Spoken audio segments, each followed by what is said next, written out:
तो चलिए शुरू करते हैं क्लास 10 सीबीएसई एक्सट्रैक्ट क्वेश्चन के पहले वीडियो को। जैसा कि हम जानते हैं हमारे क्लास 10 सीबीएसई के सिलेबस में, इंग्लिश के सिलेबस में 2 एक्सट्रैक्ट क्वेश्चन पूछे जाते हैं और जिनमें से हमें एक अटेम्प्ट करना रहता है। और ये कितने मार्क्स का होता है? 5 मार्क्स का, 5 मार्क्स का।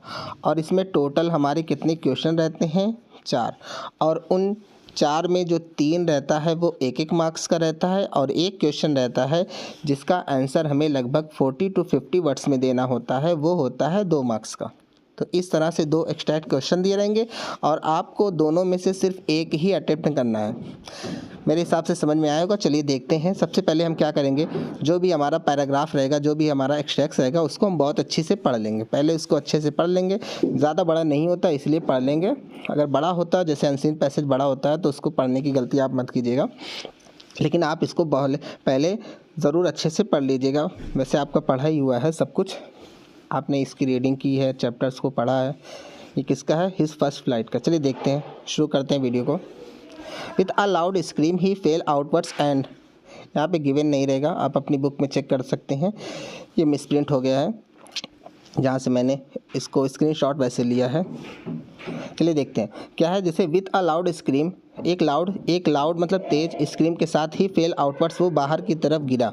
एंड डाउनवर्ड्स इनटू स्पेस, और नीचे स्पेस में, या जैसा कि हम जानते हैं कि वो जो सीगल था वो कहाँ पर बैठा हुआ था? जो माउंटेन की एज थी, जो प्लेटो की एज थी, वहाँ पर बैठा हुआ था। और उसके बाद जब खाने की वजह से वो बहुत ज़्यादा परेशान हो गया, एकदम भूख से तड़प उठा, और उसकी जो माँ थी और उसके जो पेरेंट्स थे, उसको ललचा रहे थे, उसके सामने तोड़ रहे थे। इसी वजह से उसकी जो माँ थी ये सब कर रही थी। तो ये सब देखकर वो पगला गया। मैडेंड उसमें वर्ड लिखा है, ही मैडेंड, मतलब just site of foot मैडेंड him, इस तरह से लिखा हुआ है।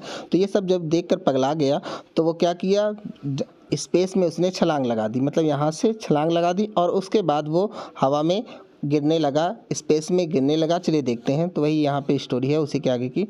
With a loud scream he fail outward and downwards into space, एक तेज चीख के साथ वह आउटवर्ड्स मतलब बाहर की तरफ और नीचे की तरफ स्पेस में गिरने लगा। Then a monster's terror seized him, और तब एक भयानक से टेरर का मतलब होता है आतंक, डर ने उसे सीज कर दिया, जमा दिया।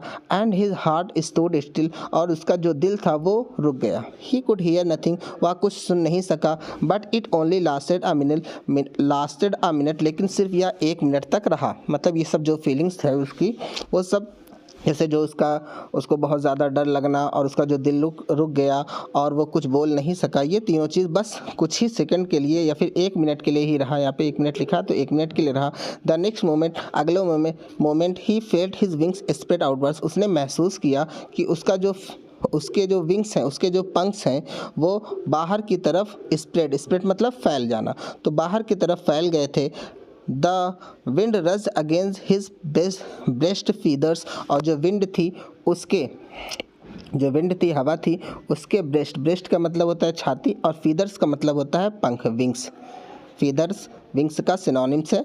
तो उसके जो हवा थी, उसके ब्रेस्ट के फीदर से उसके छाती के पंखों से टकरा रही थी। देन अंडर हिज स्टमक, और तब उससे होते हुए, छाती के पंखों से होते हुए उसके स्टमक मतलब जो अंदरूनी पेट होता है उसको स्टमक बोला जाता है। और जैसा कि बेली का मतलब क्या होता है? बाहरी पेट। तो उसके स्टमक से जा रही थी। एंड अगेंस्ट हिज विंग, और उसके पंखों से टकरा रही थी। कौन? ये जो विंड थी, क्योंकि हवा तेज थी। He could feel the tips of his wings cutting through the air. वह महसूस कर सकता था। क्या महसूस कर सकता था? हवा से अपने पंखों की जो टिप्स थी उसको कटते हुए महसूस कर रहा था। He was not falling headlong का मतलब क्या होता है? सर के बल। अब वो सिर के बल नीचे नहीं गिर रहा था। ही वॉज सोरिंग का मतलब क्या होता है? ऊपर की तरफ तेज़ी से उड़ना, तेज़ी से उड़ना, बहुत तेज़ी से उड़ना। जब उसके जो पंख थे वो खुल गए, हवा की वजह से जब दोनों पंख उसके खुल गए, तो वो अब सर के बल नीचे नहीं गिर रहा है, और वो अब क्या कर रहा है? तेज़ी से उड़ान भरना। वैसे सोरिंग का मतलब होता है तेज़ी से उड़ान भरना। He was soaring gradually downwards and outwards, वो नीचे की तरफ और बाहर की तरफ धीरे धीरे उड़ान भरना उसने शुरू किया। और यहाँ तक ये पैराग्राफ दिया। चलिए इसके क्वेश्चन को देखते हैं। वैसे यहाँ पर देखते हैं, जैसे यहाँ पे क्या है, कोशिश करेंगे कि हम क्वेश्चन को लिखने की कम कोशिश करेंगे, आपको बताने की ज़्यादा कोशिश करेंगे। आप जब हम बताएंगे तो आप लिख लीजिएगा, क्योंकि थोड़ा सा लिखने में हमको प्रॉब्लम होती है, फिंगर से लिखना रहता है और इतनी सी स्क्रीन है और लिखने में थोड़ा सा प्रॉब्लम होती है। चलिए देखते हैं, वैसे कोशिश करेंगे समझाने की अच्छे से। जैसे पहला क्वेश्चन है, what effects does the experience as describe in the lines below have on the baby seagull, मतलब जो बेबी सीगल में ये जो लाइंस दी गई हैं उसका क्या इफेक्ट पड़ा है जो डिस्क्राइब की गई हैं। चलिए देखते हैं क्या है वो lines. With a loud scream he fell outwards and downwards into space, then a monster's terror seized him and his heart stood still, मतलब लाउड स्क्रीम के साथ वो आउटवर्ड्स और डाउनवर्ड्स स्पेस में गिरने लगा और तब एक मॉन्स्टर्स, एक भयानक से आतंक ने, डर ने उसे जमा दिया और उसका जो दिल था रुक गया। तो इसमें ये क्या है, choose the most suitable option, मतलब इसमें क्या डिस्क्राइब किया गया है। तो एक्सिलरेट्स, एक्सिलरेट का मतलब होता है बहुत ज़्यादा खुश होना, और ओवरव्लेम्स इसका मतलब होता है आत्मविभोर हो जाना। और आई मीन ऐसी सिचुएशन जहाँ पे कुछ समझ में नहीं आता है, एकदम पूरी तरीके से संपन्न वाली फीलिंग्स होती हैं, इनती में आत्मविभोर करके बोलते हैं। उसके बाद क्या है, एनर्जीसेस, तो मतलब एनर्जी से भरा होना, कन्फ्यूजेस, तो ये देखिए समझने की कोशिश किया, वो बहुत खुश नहीं था, एनर्जी से भरा नहीं था क्योंकि वाइट गिर रहा था, और कन्फ्यूज़ भी नहीं था क्योंकि गिर रहा था। तो इसका सही ऑप्शन हो जाएगा ऑप्शन बी। मेरे हिसाब से आपको समझ में आया होगा। तो चलिए अगले क्वेश्चन को हम इसके देखते हैं। जैसे अगला क्वेश्चन है सेकंड वाला, ये 2 मार्क्स का है तो इसका बड़ा आंसर लिखना पड़ेगा क्योंकि 2 मार्क्स का है। 40 to 50 वर्ड्स में, इससे ज़्यादा ही हो जाए कम ना हो, क्योंकि 2 मार्क्स का है, लगभग 60 हो जाए चलेगा। चलिए देखते हैं क्वेश्चन क्या है। Author use, how does the author use of descriptive language, जैसा कि हम जानते हैं इस पूरे ग्राफ में, इस पूरे पैराग्राफ में ऑथर ने डिस्क्रिप्टिव लैंग्वेज का ही यूज़ किया है। मतलब कहने का है जैसे कि वो हमको बता रहे हैं कि उसका दिल जो था रुक गया और उसका बहुत ज़्यादा उसको डर लग गया और वो कुछ नहीं सुन पा रहा था, और उसके बाद उसके जो ब्रेस्ट के फीदर से जो हवाएं थी उससे टकरा रही थी। तो मतलब ये क्या है, ऑथर ने बहुत अच्छे से डिस्क्रिप्टिव लैंग्वेज का ही यूज़ किया है इसमें। उसी का आंसर हमको देखना है। चलिए देखते हैं क्या है, हो सकता है। How does the author's use of descriptive language enhance का मतलब क्या होता है, बढ़ाना। The narrative technique in the paragraph, मतलब पैराग्राफ में नरेटिव टेक्निक को बढ़ाने के लिए ऑथर ने किस तरह से डिस्क्रिप्टिव लैंग्वेज का यूज़ किया है। तो इसका आंसर हम जैसे देखते हैं, जैसा कि हम जानते हैं हम किसी भी क्वेश्चन का आंसर अपने हिसाब से दे सकते हैं, और ये जो डिस्क्रिप्टिव आंसर होते हैं ज़रूरी नहीं है कि सबका एक जैसा हो तभी सही है।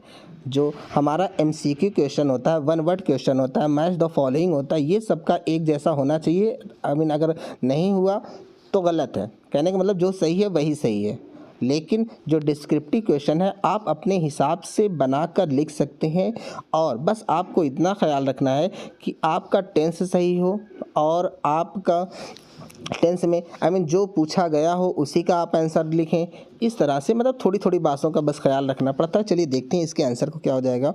और जैसा कि हम जानते हैं, अगर हम अपनी बात करें तो जो भी इंग्लिश का चैप्टर्स होते हैं, हम अपनी बात कर रहे हैं, जितने भी इंग्लिश के चैप्टर होते हैं उसका जो हम आंसर रखते हैं हमेशा ही पास्ट इंडेफिनिट में रखते हैं।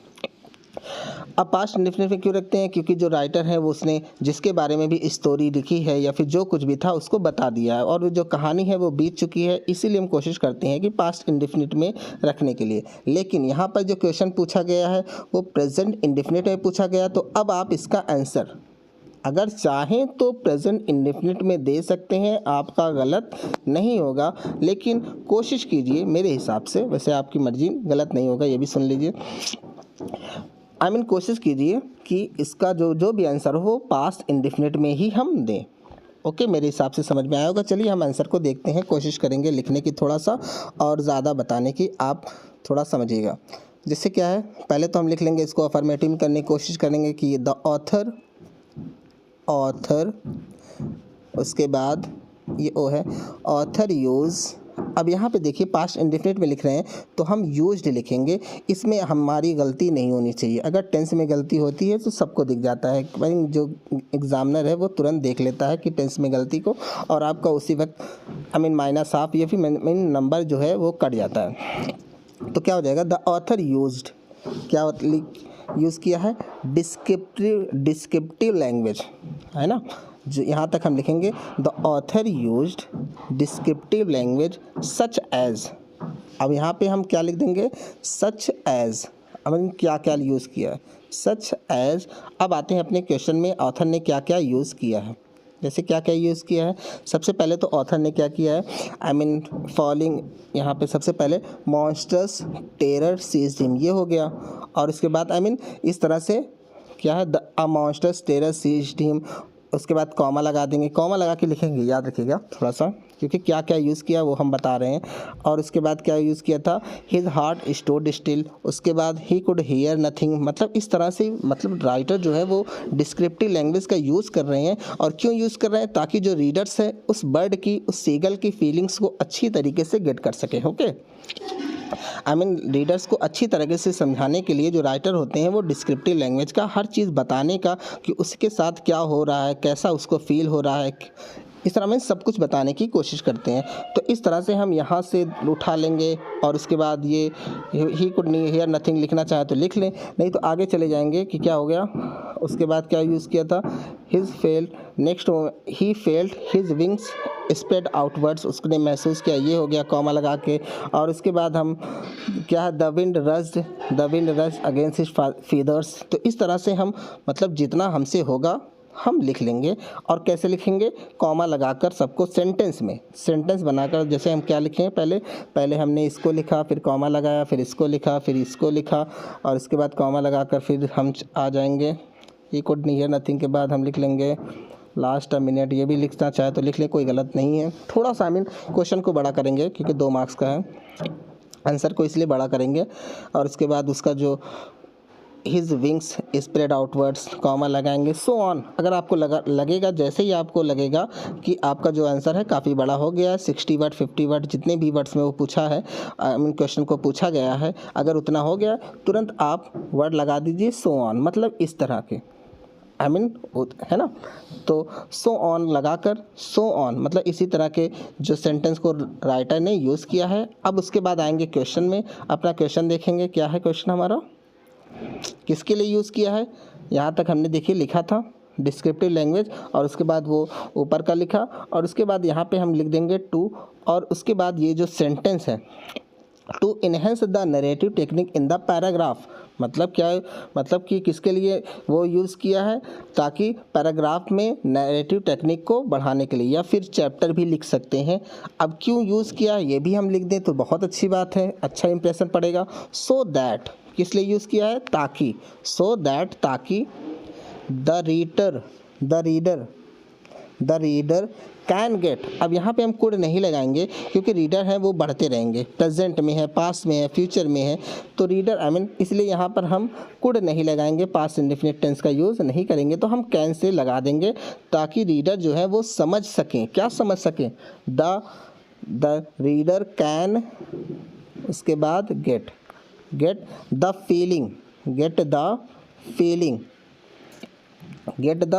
Feeling of the bird. इस तरह से हम लिख सकते हैं, मतलब ताकि जो रीडर है वो बर्ड की फीलिंग्स को समझ सकें, या फिर ऐसे भी लिख सकते हैं कि ताकि रीडर्स को उसको पढ़ने में अच्छा लगे, इंटरेस्ट आए। ओके, मेरे हिसाब से आपको समझ में आया होगा। इस तरह से आप कुछ भी लिख देंगे, आपका आंसर गलत नहीं होगा, है ना। बस याद रखिए, जितने में कहा है उतने में आप लिखिए। उसके बाद हमारा अगला क्वेश्चन है, fill in the blank with the correct word from the bracket. The use of word rushed, मतलब ये जो रस्ड वर्ड है, adds to a sense of, मतलब जो किसके सेंस को बढ़ाता है, किसके भाव को बढ़ाता है। तो जैसा कि अभी को हमने इसकी मीनिंग भी देखी थी कि रश का मतलब होता है स्पीड, तो किसकी मीनिंग को बढ़ा रहा है, स्पीड की, उसके जो अंदर गति है, तेज़ी है, उसकी बढ़ा रहा है। और रिलीफ का मतलब होता है सुकून, आराम। तो जो रश्ड वर्ड है किसकी मीनिंग बढ़ा रहा है, किसकी फीलिंग्स को, किसकी सेंस को बढ़ा रहा है, स्पीड को। मेरे हिसाब से समझ में आया होगा। अगला क्वेश्चन देखते हैं। जैसे अगला क्या है, how does the seagulls feelings toward the end of the extract contrast का मतलब होता है विपरीत। जैसे क्या होता है कि एंड में वो कैसा फील कर रहा था, काफ़ी अच्छा। अगर हम स्टोरी की लास्ट का देखें, जब वो उड़ने लगा था सोरिंग, तो वो तेज़ी से उड़ रहा था, उसके बाद काव काव मतलब चिल्ला रहा था अपने पेरेंट्स, उसके बाद उसके जो भाई बहन थे वो भी उसके पास आ गए थे। तो एंड में क्या होगा, आई मीन शुरू में तो वो जैसा कि डर गया था, एकदम बहुत ज़्यादा डर गया था। मॉन्स्टर्स टेरर सीज्ड हिम, इस तरह का वर्ड भी यूज़ किया गया। तो इस तरह से हम इसका आंसर लिखेंगे। चलिए देखते हैं। और क्या है, द इनिशियल का मतलब क्या होता है, शुरुआती। फीलिंग ऑफ टेरर, तो क्या हुआ, in the end, in the beginning से स्टार्ट करें, ज़्यादा अच्छा रहेगा। मतलब शुरू में क्या होगा, पहले तो हम लिख देंगे इन द बिगिनिंग, ये लिख दिए। अब उसके बाद इन द बिगिनिंग द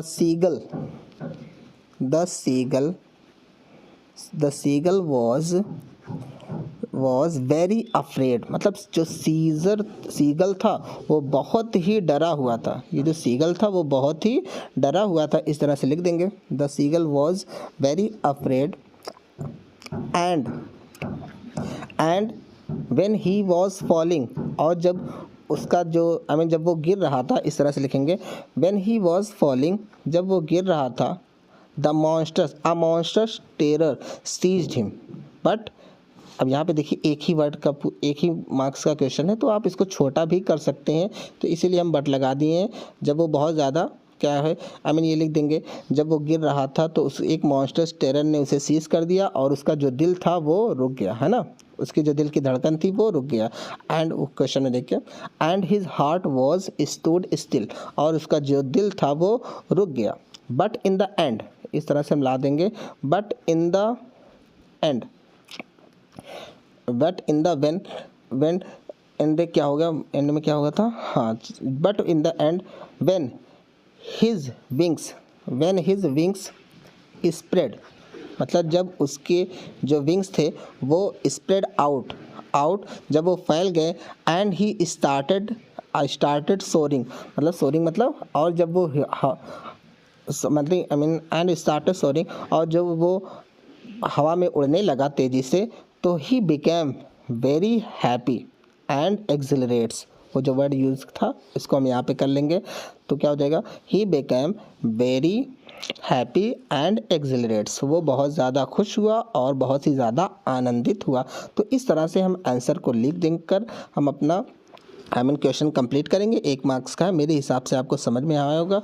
हम लिखे नहीं हैं, बस बता दिए हैं ज़बान मुँह से, तो आप थोड़ा सा इसके लिए आपको प्रॉब्लम फेस हुई होगी, तो उसके लिए सॉरी। मेरे हिसाब से ये क्वेश्चन आपको चारों के आंसर समझ में आया होगा। Thank you.